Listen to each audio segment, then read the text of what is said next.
Olá a todos, sejam bem-vindos, sejam todas bem-vindas. E o título da mensagem de hoje será o seguinte: o que significa onisciência, onipresença e onipotência de Deus? Você vai descobrir agora, neste momento. Acompanhe comigo a leitura que iremos fazer no dia de hoje. Ainda no Salmo 139, os versículos são estes: 14 ao versículo 16 do Salmo 139, que diz assim: Eu te louvarei, porque de um modo terrível e tão maravilhoso fui formado.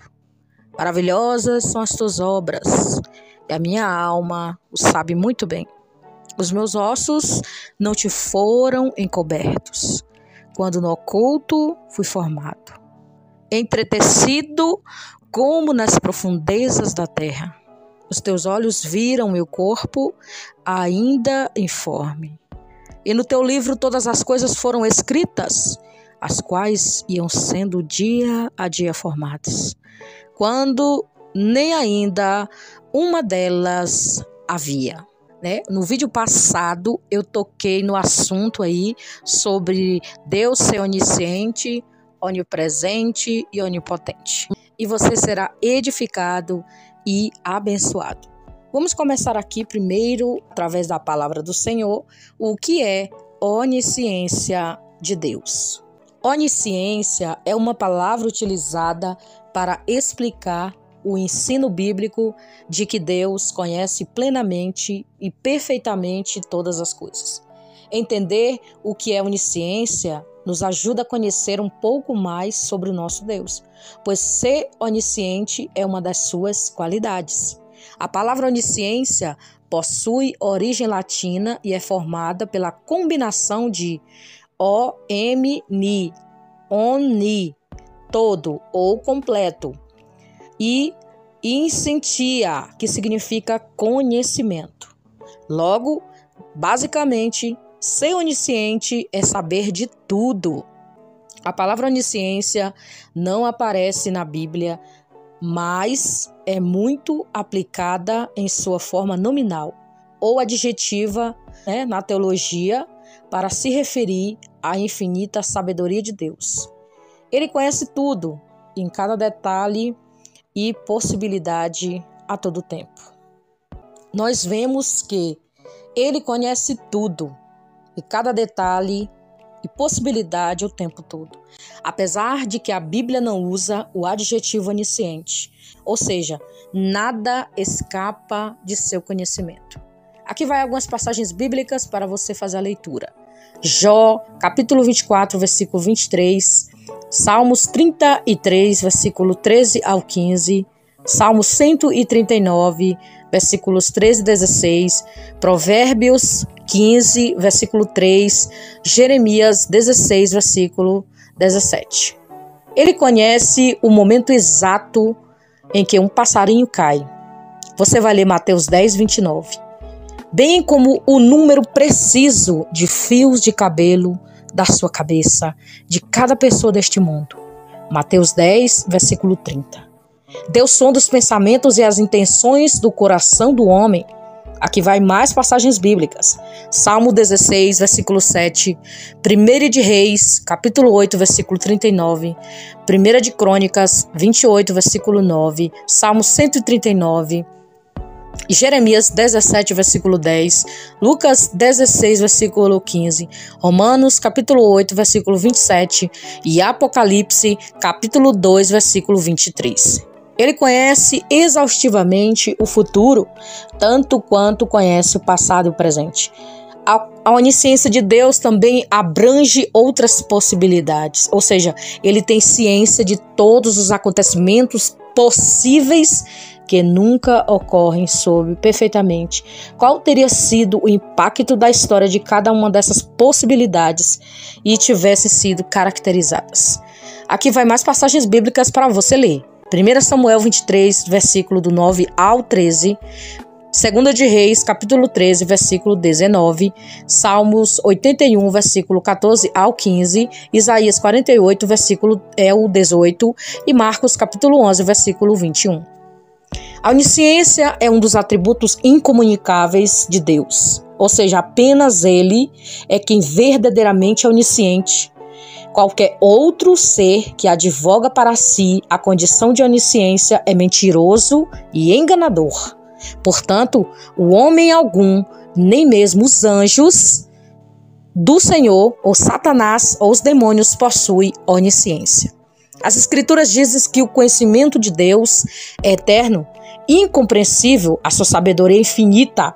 Salmos 104, versículo 24, Efésios 3, versículo 10. De fato, o homem é impossível compreender plenamente o significado da onisciência de Deus, principalmente quando se tenta relacionar a sua onisciência com a questão da existência do tempo e do espaço. Muitos debates teológicos e filosóficos já foram aí feitos nesta área e só serviam para demonstrar a incapacidade intelectual do homem diante desse assunto. Seja como for, o que sabemos é que a onisciência de Deus resolve qualquer limitação relacionada ao tempo. A sua onipresença remove qualquer problema relativo ao espaço.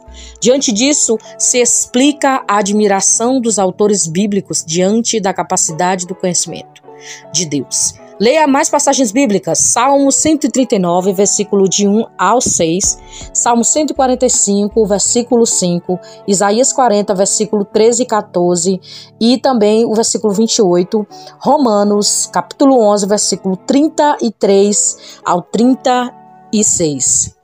Também sobre o aspecto podemos perceber que nas Escrituras, quando Deus interage com o homem, em muitas ocasiões ele expressa o seu conhecimento de uma forma com que o homem consiga entender e responder essa sua intenção. Por exemplo, número 1, ele faz perguntas ao homem, como fez a Adão e Eva, e ao mesmo tempo a Caim, após este ter assassinado Abel.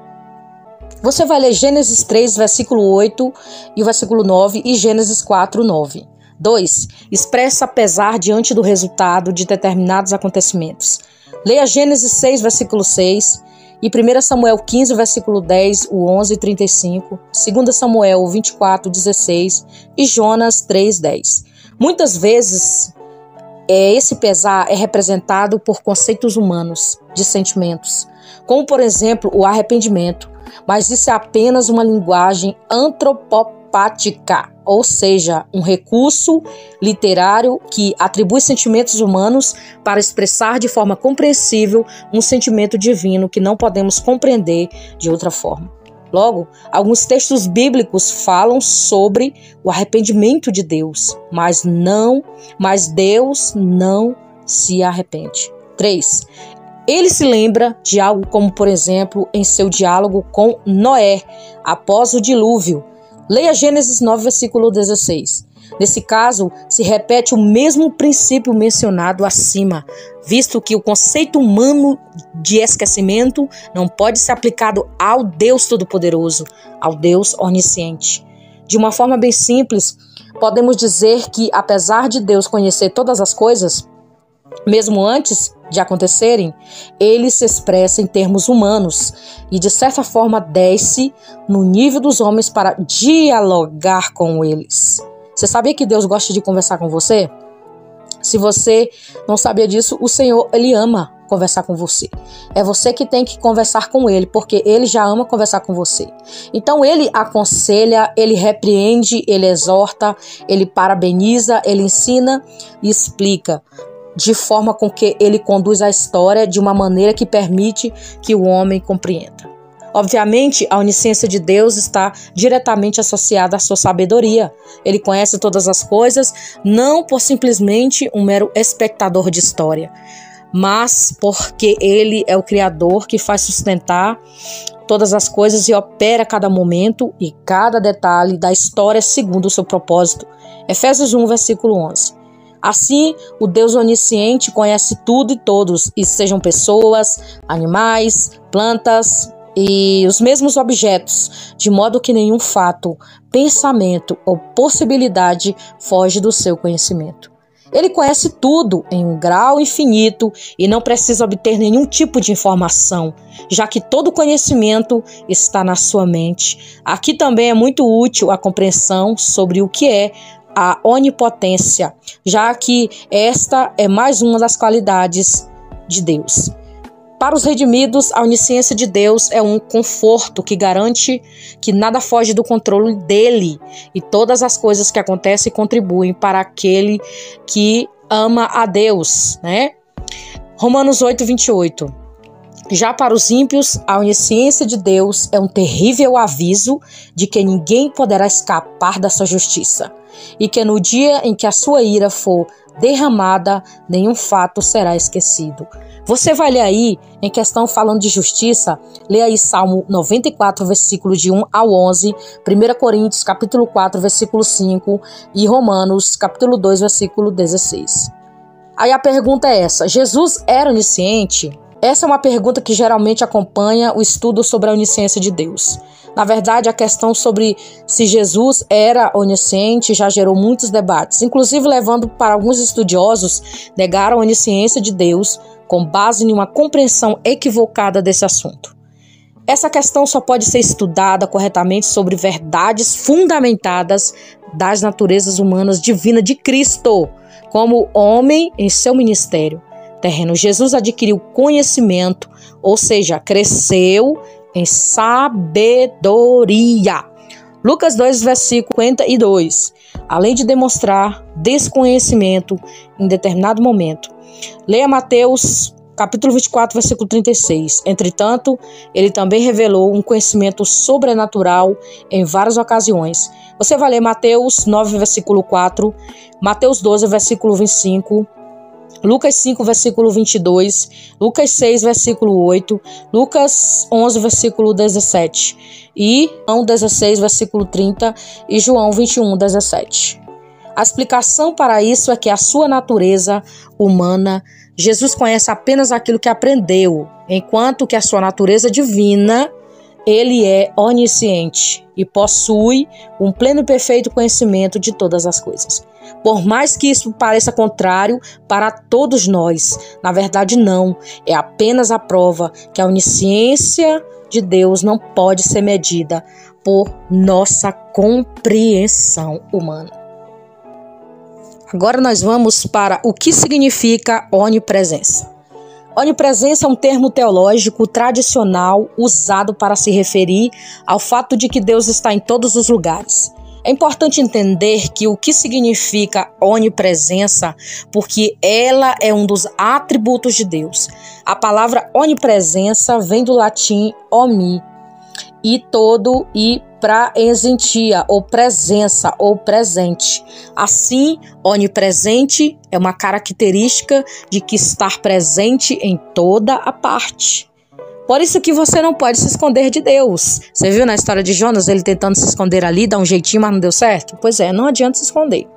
Então, obviamente, essa qualidade só pertence a Deus. E ele não compartilha com nenhuma das suas criaturas. E qual é o significado da onipresença na Bíblia? A Bíblia, ela ensina claramente que Deus é onipresente. Porém, especificamente, o substantivo onipresença é um adjetivo onipresente, não são utilizados. De uma forma bem básica, podemos dizer que Deus existe em todos os lugares ao mesmo tempo. A onipresença de Deus não pode jamais ser confundida com uma crença do panteísmo. O verdadeiro ensino bíblico ao que todas as coisas estão presentes para Deus e do seu poder e da sua autoridade, de modo que nada se esconde de sua presença ou escapa do seu controle. Leia algumas passagens bíblicas, Jeremias 23, versículo 24, e também você vai ler 1 Reis, capítulo 8, versículo 27, Salmo 139. No sentido geral da onipresença de Deus, entendemos que é impossível alguém estar distante dele ou fora de sua presença, sobre o seu aspecto de que todos os homens, mesmo Satanás e os demônios, estão sempre na presença de Deus. Então, entenda que Deus tem todo o poder. Nós vamos para diferentes sentidos da onipresença de Deus. Além do sentido geral, A Bíblia aprofunda ainda mais o conceito da onipresença de Deus, apresentando-nos em diferentes sentidos. Um dos mais explorados aí das Escrituras é o ensino da presença de Deus, relacionado à sua providência. Assim que em muitas passagens bíblicas, a presença de Deus é demonstrada em seu cuidado especial para algo ou alguém, como por exemplo, quando Deus promete estar com uma pessoa, isto não significa que ele acompanhará essa pessoa por onde quer que ela vá. Por isso, seria redundante diante da sua onipresença. Antes, significa que ele cuidará dela de forma especial e providencial. Leia Gênesis 31, versículo 3, Isaías 7,14, 2 Crônicas 13,12, Mateus 28, 20. Ainda com base nesse princípio, podemos facilmente entender as passagens bíblicas que relatam distanciamento entre Deus e alguém. Leia 2 Crônicas 12, versículo 5, Ezequiel 29, versículo 5. A Bíblia traz alguns exemplos de quando Deus se afastou de alguém por conta do pecado e da infidelidade, retirando as suas bênçãos. Você vai ler Malaquias 2, versículo do 8 ao 10. Portanto, quando dizemos que alguém está longe de Deus, isso não significa que tal pessoa esteja literalmente longe, mas sim que ela está privada de uma presença de comunhão com Deus onipresente.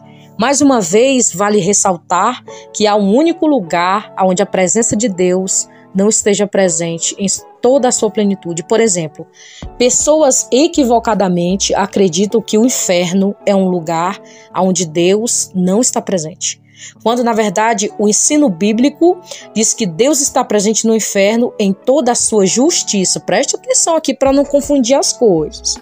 Quando lemos a Bíblia, que a condenação do inferno é marcada pela separação entre o pecador, e Deus. Ela está dizendo que o pecador estará eternamente separado da presença amorosa de Deus, mas, por outro lado, estará eternamente diante da sua plena presença e justiça. Quem castiga o ímpio do inferno não é Satanás, mas o próprio Deus onipresente, cujo seu caráter santo e justo exige o pagamento do pecado. Por isso que apenas aqueles que foram justificados pela obra de Cristo é que podem escapar desse terrível juízo. As Escrituras também nos falam de algumas raras ocasiões onde Deus revelou a sua presença de uma maneira mais intensa e especial, como por exemplo, nas manifestações de Deus aos patriarcas Abraão, Isaque e Jacó. Você vai ler Gênesis 12, Gênesis 17, Gênesis 18, Gênesis 26, Gênesis 28, Gênesis 32 e Gênesis 35. Faça essas leituras. Outras pessoas também experimentam esse tipo de manifestação na presença de Deus, como Josué. Você vai ler Josué 5, versículos de 13 ao 15. E o rei Salomão, também. Você vai ler 1 de Reis, capítulo 9, versículo 2. E 2 de Crônicas, capítulo 7, versículo 12. Muitas dessas aparições de Deus são chamadas na teologia de teofanias, que significa literalmente a manifestação de Deus, que pode ocorrer tanto de forma simbólica como literal e de forma humana.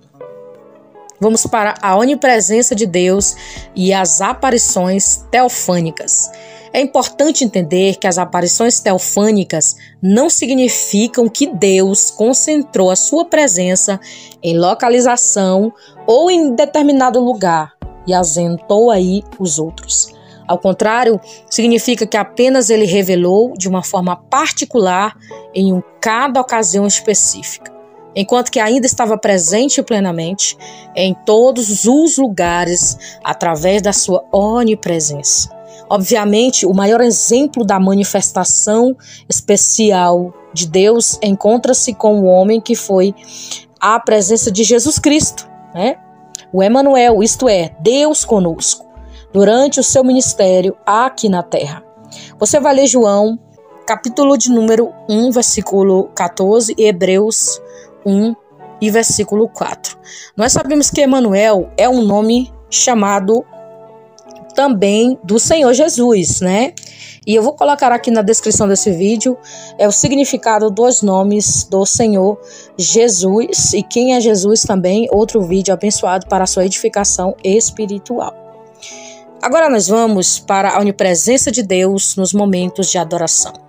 A onipresença de Deus também se revela de uma forma diferenciada no sentido de intimidade com o seu povo nos momentos de adoração.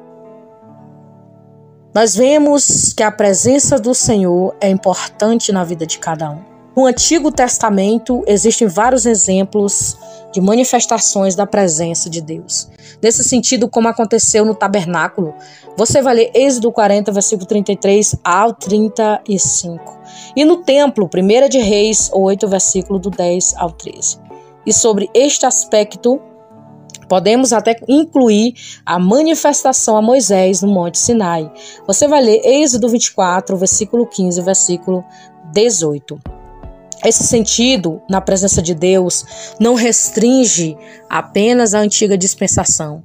Antes, o próprio apóstolo Paulo declarou que o objetivo que os incrédulos se convencem da presença de Deus após presenciarem um culto cristão. Você vai ler 1 Coríntios 14, versículo 25. A doutrina da onipresença de Deus deve ser grande conforto para todos os cristãos verdadeiros, pois ela garante que a presença e o cuidado pessoal de Deus estará sempre ao seu lado, o lado do povo de Deus, ou seja, independentemente de onde estivermos ou de qualquer circunstância que possamos enfrentar, que podamos ter a certeza de que a presença do nosso Deus estará lá, apesar dos nossos pecados, muitas das vezes Ele estará ali do nosso lado. E Deus, Ele é onipresente e nós devemos almejar intensamente o momento em que nos encontraremos face a face com Ele, o dia glorioso do retorno do nosso Senhor Jesus Cristo. Agora nós vamos para o que é onipotência de Deus. Deus é onipotente? O que significa essa onipotência? Onipotência é um termo teológico utilizado para fazer referência à verdade bíblica de que Deus possui um poder ilimitado, ou seja, Deus é onipotente. Logo, é entender melhor que a onipotência e qual o seu significado na Bíblia mostra que é algo fundamental para compreendermos um pouco mais sobre as qualidades de Deus.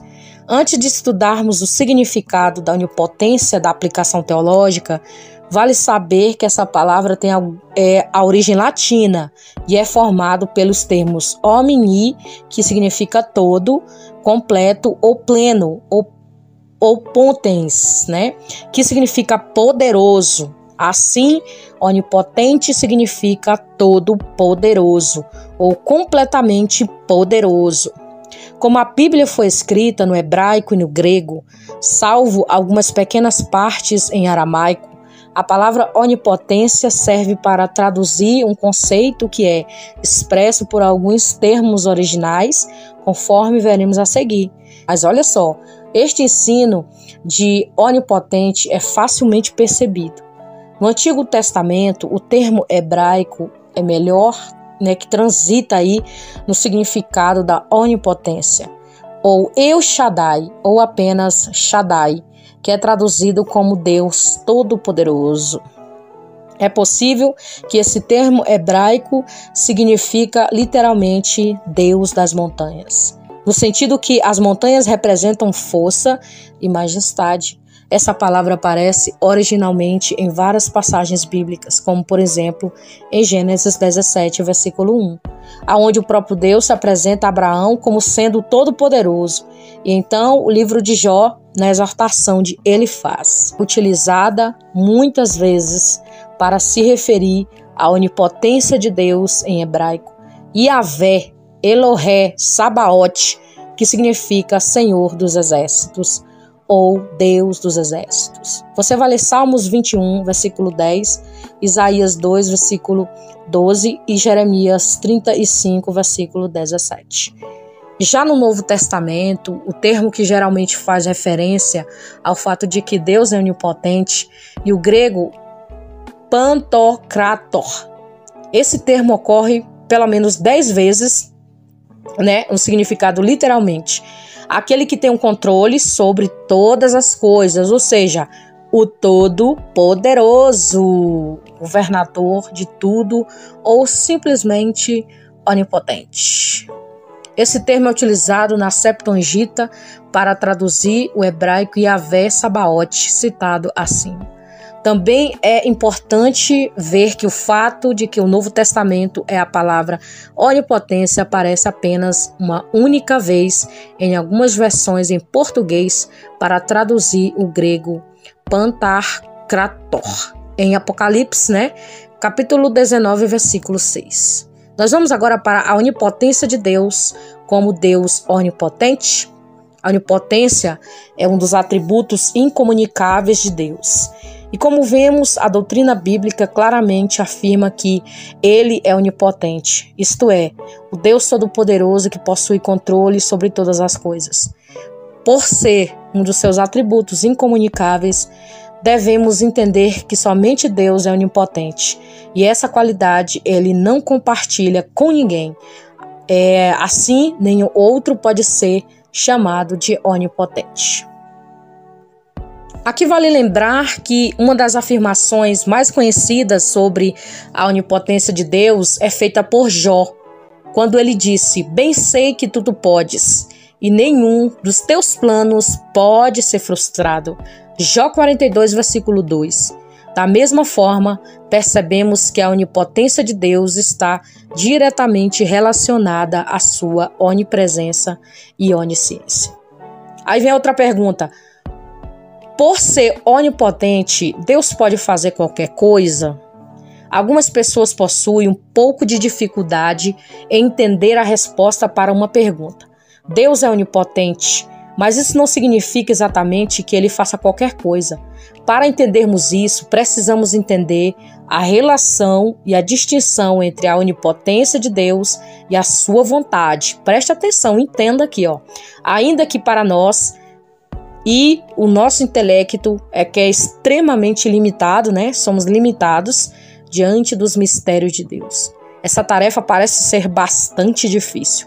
Basicamente, podemos dizer que a vontade de Deus governa a sua onipotência, assim como o seu caráter governa a sua vontade. Dessa forma, Deus não pode desejar e, consequentemente, fazer nada do que contradiz o seu caráter. Como, por exemplo, Deus não pode pecar, não pode mentir, não pode negar-se a si mesmo ou ir contra a sua palavra, mudar a sua própria natureza ou deixar de ser Deus. Olha algumas passagens bíblicas aqui que tem a ver. Números 23, versículo 19. 1 Samuel 15, versículo 29. 2 Timóteo 2, 13. Tito 1, versículo 2. Hebreus 6, versículo 18. Tiago 1, versículos 13 e 17. Portanto, com bases nesses princípios expostos acima, as limitações da onipotência de Deus são identificados em 3 aspectos diferentes. 1. As limitações naturais. Exemplo, mentir, tentar alguém pecar, negar-se a si mesmo. 2. As limitações autoimpostas. Exemplo, quebrar sua aliança. 3. As limitações por coerência. Exemplo, fazer um círculo quadrado. Logo, a verdade bíblica e a de que Deus, com base em sua perfeita sabedoria e vontade, possui poder para realizar tudo aquilo que deseja fazer, de modo que a sua onipotência, ou seja, o caráter santo de Deus, não permite que ele haja com imperfeição no uso de sua onipotência. Deus é onipotente em toda a sua plenitude e perfeição. Muito bem, agora você sabe o que significa aí onisciência, onipresença e onipotência de Deus. Esses 3 significados você ouviu aí através dessa mensagem, deste vídeo de hoje. O que significa aí essas 3 frases bíblicas? Espero que você aí guarde no seu coração essas palavras e coloque em prática esses conhecimentos. Fiquem todos na paz do Senhor Jesus.